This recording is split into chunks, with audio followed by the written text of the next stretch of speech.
Okay. Which one are we doing?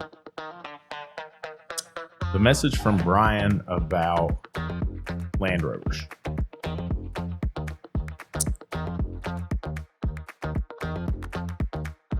That's where you want to start?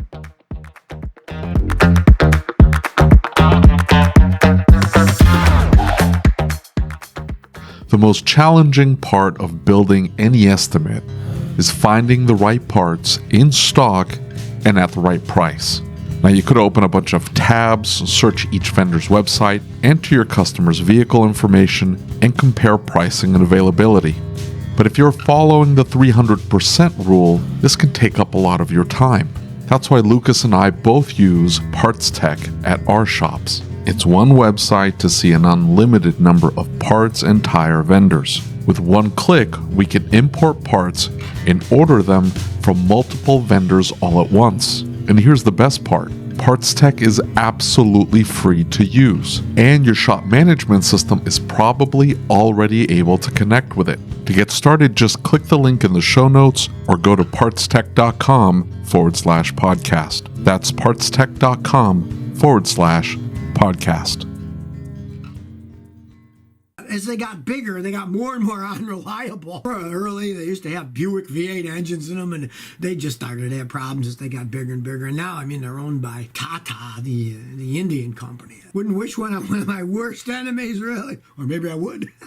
So I got a Facebook message last night. Okay. And these things come in the droves. I get lots of messages. You just read some of them. And you know what your problem is? You reply to them. Just leave it on not read. They come in, you ignore, they don't send any more. You know, I've always wondered why everybody always thought you were such a jerk. I'm not trying to be mean. It's just, like I do run a shop and I've got to do all the podcast stuff. And so it's I got 2 kids.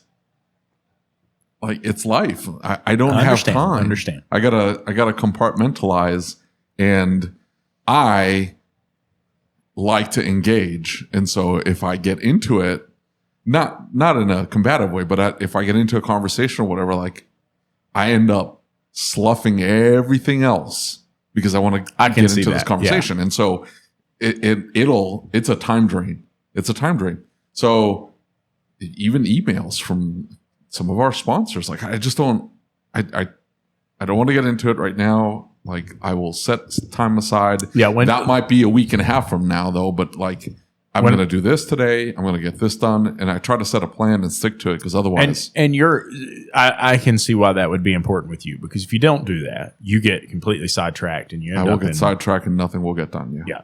And so I kind of do the same thing. Like, some of the emails I want to answer while we're out of town, and I get a lot of emails. So, but this one stood out to me because he's offended. He's upset. And he says, I've been a shop owner for 15 years, started with a dealer while still in high school. I have enjoyed your podcast and the purpose behind this group very much. There's something troubling me greatly, though. The purpose of the group is to better and change the industry. I've been listening, and I may be a bit biased, but episode 110, you guys keep talking about how as an industry we need to stop the backbiting between shops. I have been really bothered by the backbiting regarding brands. I have a Land Rover. I'm getting ready to send him or show that I liked or hearted it. I own a single brand shop and do nothing but Land Rover. I've listened to several episodes of your podcast degrading the brand. Have you or David ever worked in a shop with the proper equipment or resources to work on Land Rovers?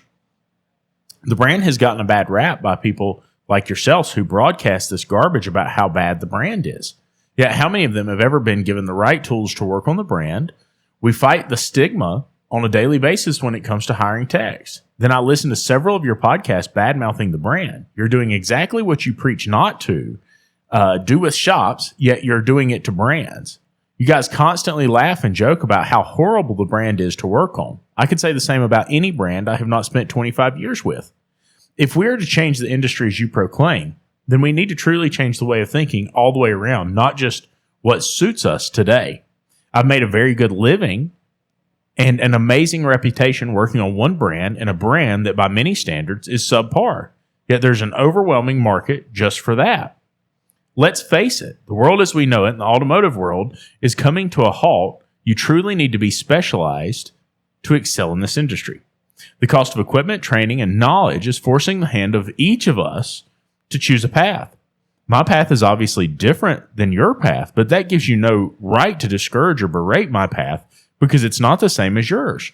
The brand is not the problem. The problem is the shops without the knowledge, tools, proper parts, attempting to make repairs that are unqualified to perform and expecting positive results.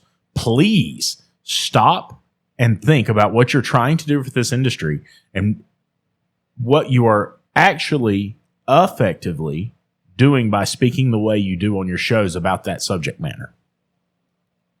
What do you think of that?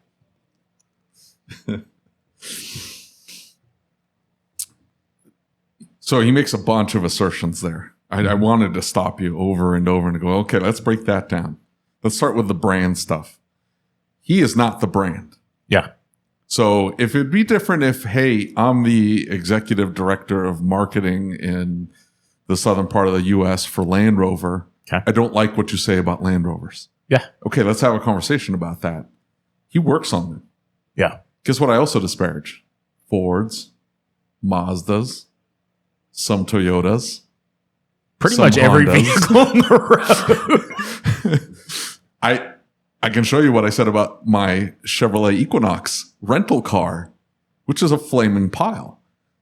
With 50,000 miles on it, it's ready for the junkyard. And so they're all junk. They're all junk, dear.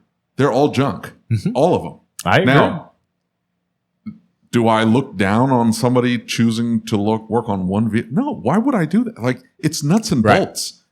And here's the thing. He is conflating like a whole bunch of stuff all jumbled together, right? The stigma on Land Rovers is that they're difficult to work on. Mm-hmm. But you could say that about anything. Yeah, of course. Okay? Of course. You don't see that necessarily with BMWs, but BMWs are just as difficult to work on. And for some years, Land Rovers had BMW junk in them, right? I say BMWs are junk too. They're junk. There you go. That'll make you feel better. Anyway. Yeah, I know, right? You should probably say something about Jaguar while we're here. No, he'll probably agree with that and be like, no. The line's Jaguar. Like, I don't. Land Rovers are fine, but Jaguar, oof. And so the stigma on the difficulty working on Land Rover is entirely contrived in your head. They are no more difficult to work on than any other brand. If you have, like he's saying, if you've got the tooling and you've got the service information, it's nuts and bolts. Yeah. Is it weird that you have to disassemble half the car to drop a transmission pan? Like, yeah, it's weird, but they're quirky. Every car has their own quirks, right?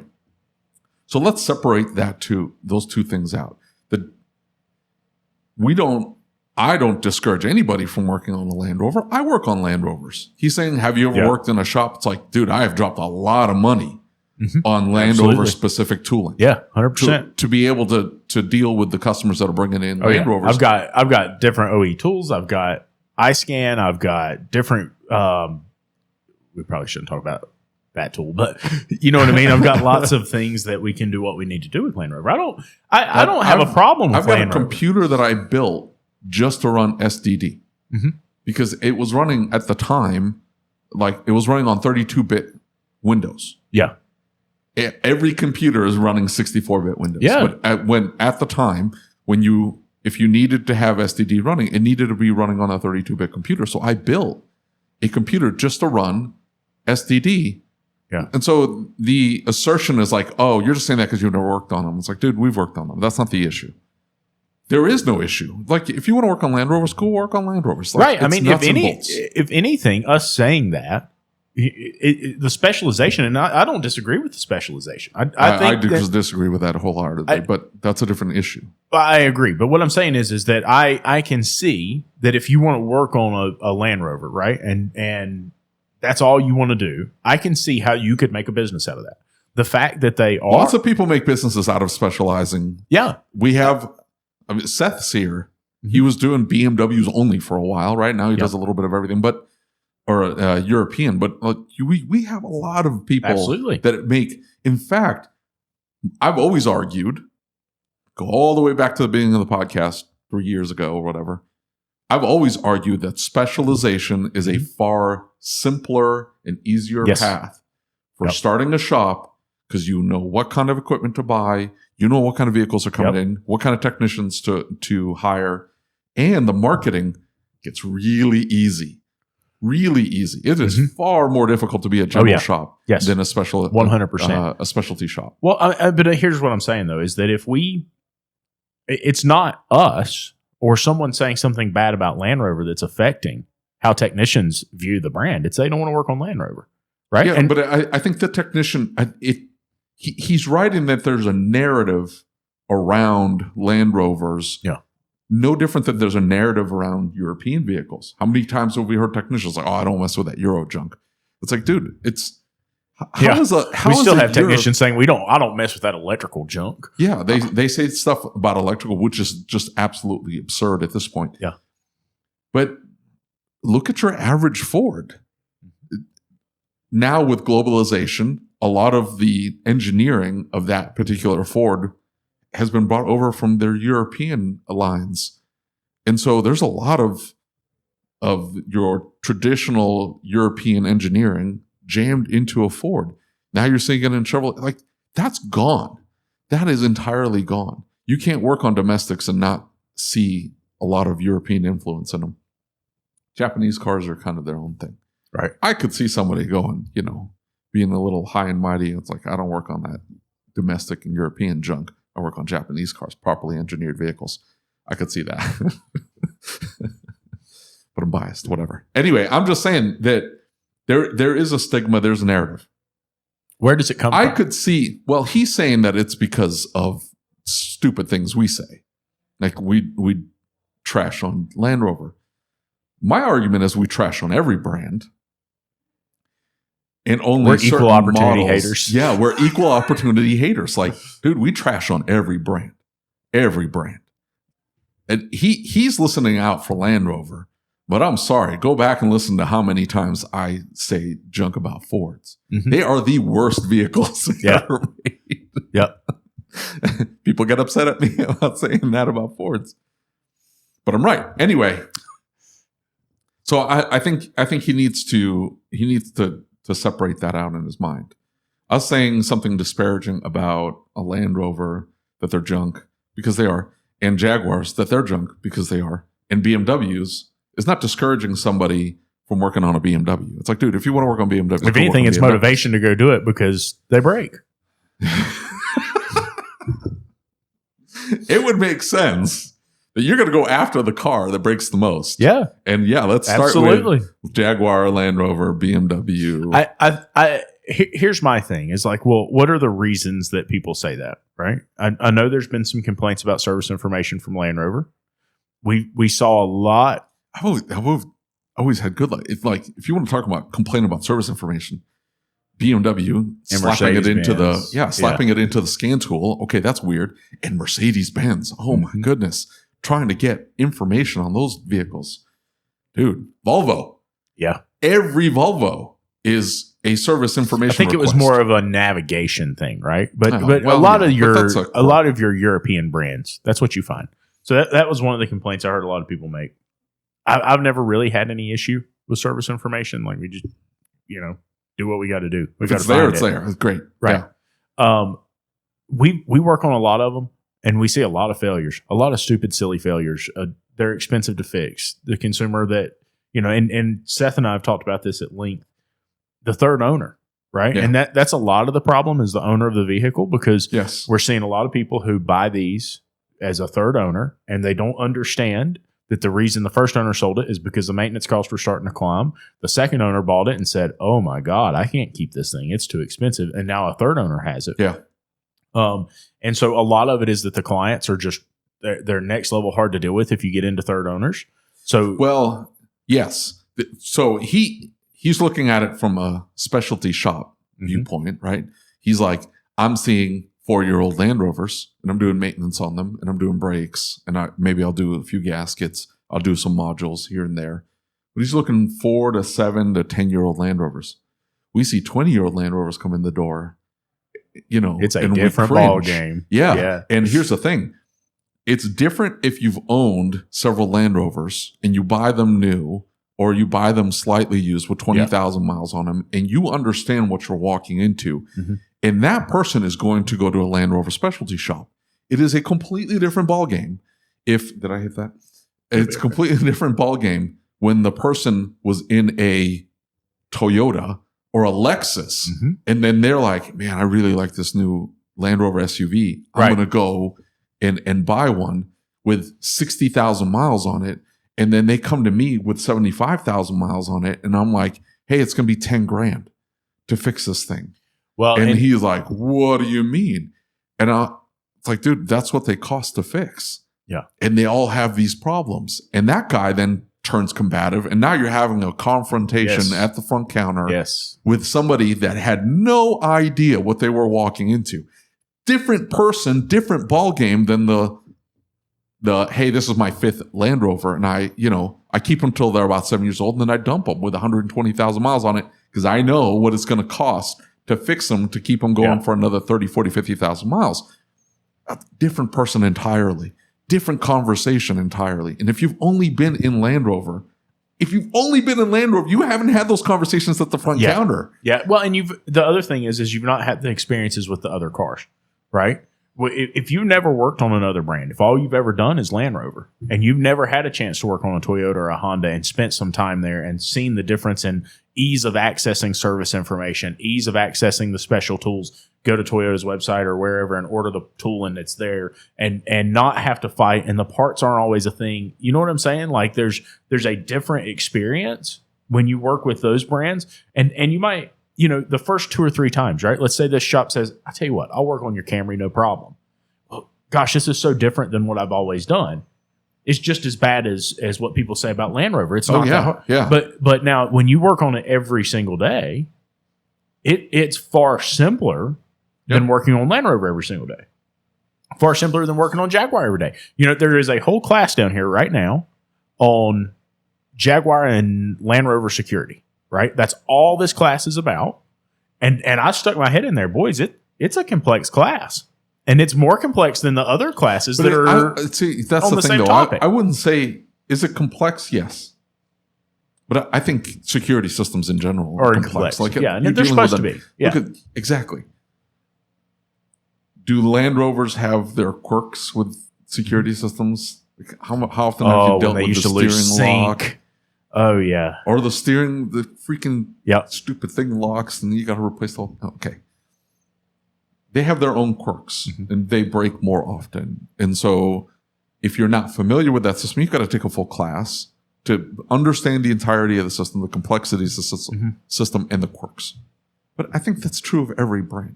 So this isn't a Land Rover thing. I love Land Rovers. I think they're cool cars. They're junky, but they're cool cars. Yeah. I understand why people buy them. They also need to understand what they cost to fix. Okay. I forgot the other arguments. What was it? The disparaging thing. So I don't think we're discouraging technicians from working on Land Rovers because we're trashing on them. That's patently absurd. The technicians in particular need to understand that the more familiar they become with different brands, the more marketable their services are, the more likely they're going to be able to find work. It's like, hey, I'm 100% familiar with Land Rovers. I've taken tons of classes. I work on them often. I try as they come in to work on them and stay on top of the technology. It's like, okay, dude, I'm going to 100% hire you because you're willing to take on the challenge of learning something new. And now you're talking about a tech that's going to earn $125,000, $150,000, $175,000 depending on the area, sure. Right. Well, yeah, of course. You know what I'm saying, though? It's somebody that really dug in and specialized, right? So, for instance, not necessarily specialized, but I'm saying maybe they were coming from an Asian shop that was dealing with just mostly Lexus, but they weren't afraid to venture out of their wheelhouse to go search out the knowledge to become proficient on other models. So here's what I'm saying, though, is that this shop owner, right, specializes in Land Rover. He dang sure should not have a labor rate that matches everybody else's in town. Sure. Right? He should be $200, $300 an hour for what he does. Yeah. Right? Everybody knows those parts are going to be expensive. He should have a 50 to 55% parts margin. He's going to charge more to work on that brand, right? And everybody that works on them does, right? Everybody that does it says, here's what I have to do. And I think the reason is because when you look at net profit at the end of the year and the things that went wrong and the amount of time you spent solving the problems that came up part of what you're going to have to do. And so that's why it costs more to work on that car than it does to work on X, right? He bought the special tools. He's set up just for that brand. There's nothing that comes through the door he can't handle. And so if that's the case, he is charging for that service. You should be. Right. He should be. He is charging for something specialized. He is charging for something that nobody else will do. There should be some extra padding in there too. Mm-hmm. Some extra padding over and above. Because I think that's what you just outlined there. That's true of every make and model. Yeah. I'm willing to work on absolutely whatever, and I'm willing to buy the tools, and I'm willing to do the training, and I'm willing to force my guys to do the training, whatever, right? Mm-hmm. I think that's true across the board. But he can pad a little bit because of the brand. Yeah. It's a luxury brand. He specializes in it. There's some fluff in there, okay? It's no different than the manufacturers pushing SUVs and trucks. Why were they pushing SUVs and trucks? The margins were far better on SUVs and trucks than they were on their small car line. So what do? I'm going to Dodge. Do they make the Dart anymore? No, they dumped the Dart. Other than being a piece of junk. There you go. It was a piece of crap. But yeah, like there wasn't any margin on selling a $20,000 small car versus a $35,000 baby SUV or a $60,000 midsize SUV. It's like, dude, I can charge more and make a better margin on a midsize SUV. It's like, that's what they're going to sell. So it's whatever. Like, it's the same thing with setting your labor rate on working on a Land Rover or Mercedes or BMW. That's a luxury brand. It comes with the territory. You're gonna put a little extra padding in there. But here's the thing. When we talk about stop disparaging other shops, I am specifically talking about a customer walks in the door with a quote from another shop. Yeah. They're telling me X, I think they're screwing me. You don't go, yeah, they're screwing you because of this. Or, yeah, that price is too high. That's what we're talking about. Yeah. We're not talking about don't work on Land Rovers. Yeah. That's not what we're talking about. We're talking about give the benefit of the doubt to the other shop. Absolutely. Don't assume that the other shop is being malicious. Right. That the other shop is trying to screw. Completely different argument. Completely different argument. That's what we're talking about. Stop doing that. Assume the best of the other person. Assume, and even if it's painfully obvious that they mess something up, assume ignorance, not maliciousness. Assume that they're going to do the right thing to make it right. Assume they're going to try to do the right thing, and then assume they just didn't know. Don't assume that, hey, yeah, Mr. Customer, they're trying to screw you. No. You know what, Mr. Customer, they just didn't know. They didn't do a good job with this, communicating this with you. Right. We had a customer come in with a head gasket, and it was a piece of paper, and on the bottom it said blown head gasket, and then a quote for like $5,000. And there was a $100 diagnostic testing fee on there. Well, what did that entail? No notes. We did this, we did X, we did Y, we did Z. None of that was on there. Just diagnostic test and $100, blown head gasket. Here's how much to fix. Are they trying to screw that customer over? No, they did a very bad job of communicating what they did. I'm sure they did some type of testing, but they need to communicate that with the customer. The customer didn't trust the situation. That's why they were at my door. Right. But I'm not going to then say, yeah, they don't know what the hell they're doing. Right. I'm not going to say that. That's what we're talking about. Yeah, 100%. And you know, Land Rover is junk. So.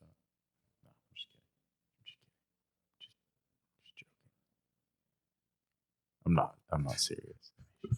It's like nobody wants to work on them because they're hard to work on. I'm going to edit that out. I can't leave that in there. No, I mean, and what were the other arguments? I should have written them down. I told you the thing was too long.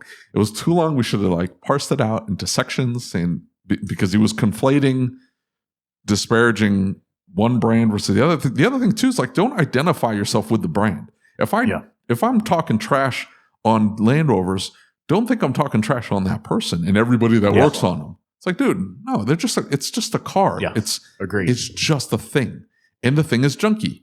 But so is everybody else. Yeah. Fords are junk too. 100%. I'm not talking disparagingly of the people that work on Fords other than the people at the dealership. It would seem dealer techs are the that's a joke. Don't get upset.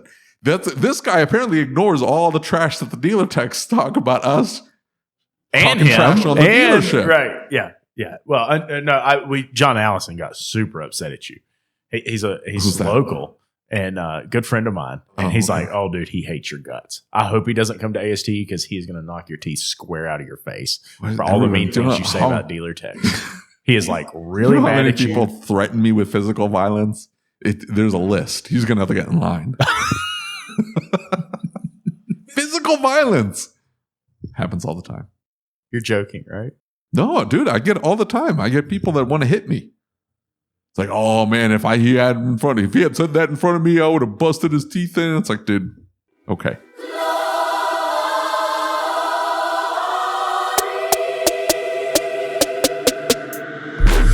Get down in the car.